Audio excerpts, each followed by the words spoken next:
Hi, this is Sally Hed Dahlquist. I'm a chronic globetrotting marathoner, and this little tip is to help you look at the elevation profile of the race course. People ask me if I look at the course before every marathon. Well, of course I look at the course. I study it in detail. I study it even before I sign up. And the most important thing I look at is the elevation profile. So I know what I'm getting myself into. I mean, I'm not an ultra beast who's going to run up Leadville, Colorado, so I don't want anything too steep or too high in the sky. Well, maybe someday, but not now. I live at 500 feet of elevation in Minnesota, so getting high, these activities over about 4,000 feet make it a little harder for me. For today's tip, let's chat about this elevation profile. And a quick glance at the course map should show you the elevation. Like, how hilly is it? Where are those hills? And when am I going to be running or walking the steep parts? And what's the starting and ending elevation? The question is not really, is it hilly? But rather, how hilly is it? Because there's always some hills. No matter how much they say it's a flat course, there's always some undulations, some ups and downs. So I don't believe anyone when they say it's flat. Just be prepared. So how hilly is it really going to be and why? I look at this elevation profile for those ups and downs. It might look hilly, but if you look closely at the scale, it may only be 15 to 25 feet difference, which is about all the height you need to get over a road, a train track, a river, or an on-ramp for a highway. Yeah, quite a few courses use the on-ramps to a freeway, and you have to run on the freeway for a little bit, especially if you have to cross higher roads or railroads or rivers. I think the most fun are when the courses cross over the river bridges. You can go over really cool bridges. A lot of races are known for their bridge crossings, like San Francisco. It goes over the Golden Gate Bridge from miles 5 to 10, and it's early in the morning, so it's still dark outside, and the white fog is rolling over the bridge, so you can't see too far out in front of you. It's just really neat to look over the water and see the fog and the bridge and a couple people in front of you. So there's generally some hills with every race. And I try not to get anxious when people complain about the hills, like running on Summit Avenue at the end of the Twin Cities Marathon. At about mile 20 to 23, it's a pretty long slope, but you're only going up 200 feet over 3 miles. I don't even notice that slope. I mean, that's not my version of a hill. In fact, I think that's the perfect training slope, right in my sweet spot for running slightly uphill.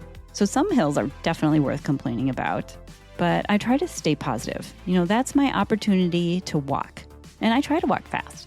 So during a marathon, I walk the hills and run the flats and the downhill. But when I train, I do the opposite. I run up the hills and then walk the flats and the downhills. I got to push myself somehow. I find that marathons with a total elevation change of 2,000 feet take me longer to finish. I tell myself, well, it's just a hill. Get over it. So if the hill is at the beginning of a race, I try to conserve a little bit of energy. But if it's at the end of the race, I don't really worry too much about it. Another thing that will make the race harder, and you have to push yourself more, is to run at higher elevations. So on the course map, I also look at what is the starting elevation. At higher elevations, your body uses more water. You're exhaling more moisture out of your lungs, and your sweat evaporates faster. You're also more prone to sunburn, so wear sunscreen and a hat. I ran in Las Cruces, New Mexico in 2023 in January, and it was pancake flat. It was really flat. I think the only hill was over a berm. But it turns out the entire town is at 6,000 feet of elevation, which I really didn't think about too much. That's higher than Denver, the mile-high city. And my house is a whopping 600 feet in the middle of North American farm country. So 6,000 feet is a lot higher. That's 10 times higher. And it's a lot drier than I'm used to, which means I need to drink a lot more water during the race. So the geography of New Mexico is considered a high desert, which is a big part of the west central United States, including Salt Lake City and some other towns there, Casper, Wyoming. And this high desert means the city is at a higher elevation, it's cooler temperature, but it's also a really low rainfall, so it can be bone dry with intense sun. And in New Mexico, during the last half of the race, we ran back along the Rio Grande River, which was really cool but it had no water. It was so dry during that time.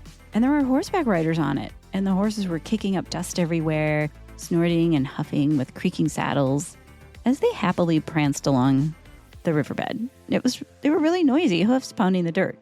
It was kind of neat to run next to the horses in the riverbed. New Mexico was super flat. And I always want to know, how high is the race at the beginning compared to the ending? Is there a net downhill? Because this does make a difference. You do run faster with downhill races. And now even the Boston Marathon has got onto this and is rating marathons to be fast or slow courses and adjusting the runner's time to qualify for Boston. So starting with the registration for 2027, results from any course with a net downhill of 1,500 feet or more they'll have a time adjustment for the results. So that means runners are essentially being penalized for running a downhill marathon. And marathons that have been promoted as a fast course to qualify for Boston won't be able to say that anymore. Downhill races are funner and easier. I ran the Big Sky Marathon in Ennis, Montana, and that starts at the highest gravel road in the United States. It's something like 9,600 feet, but the overall course drops 3,600 feet. It has a really nice overall downhill into the valley floor at about 6,000 feet of elevation. So you're still high when you're done, but not much. There's still some ups and downs along the way, so I'm still panting running the uphills at the top, but the bottom is pretty flat. Well, you got to go over a river bridge, and that makes a little tiny hill. So that kind of elevation I can manage. It's not too much exertion at the top because it's mostly downhill. Oh, but also make sure that if you sign up for Big Sky in Ennis, they have a series of races. And so some of those races stay high on the mountaintop. So be sure you sign up for the downhill event, the Big Sky Marathon, not their Madison Marathon, which stays on the top of the hills. They call it the Madison Marathon after the Madison River, not Madison, Wisconsin. So you have to pay attention when you sign up for these races. Are you signing up for the downhill one? Or are you signing up for the harder one? It does make a difference. Remember, it's just a hill, so get over it. So I want to dedicate this tip to the Gordon Law Firm of Baton Rouge, Louisiana. They had the best sign I've ever seen at a marathon. It was at this Baton Rouge Marathon in January of 2024, which also was truly pretty flat. And one of the only hills they had was at the very end, where you had to run up this little hill over another road. So one of the sponsors was the Gordon Law Firm, who also had a running group, and they put up a billboard. I mean, a huge billboard off the side of the freeway.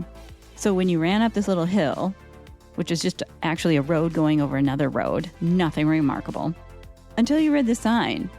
And the billboard said, "Hill at mile 25, ? You may be entitled to compensation."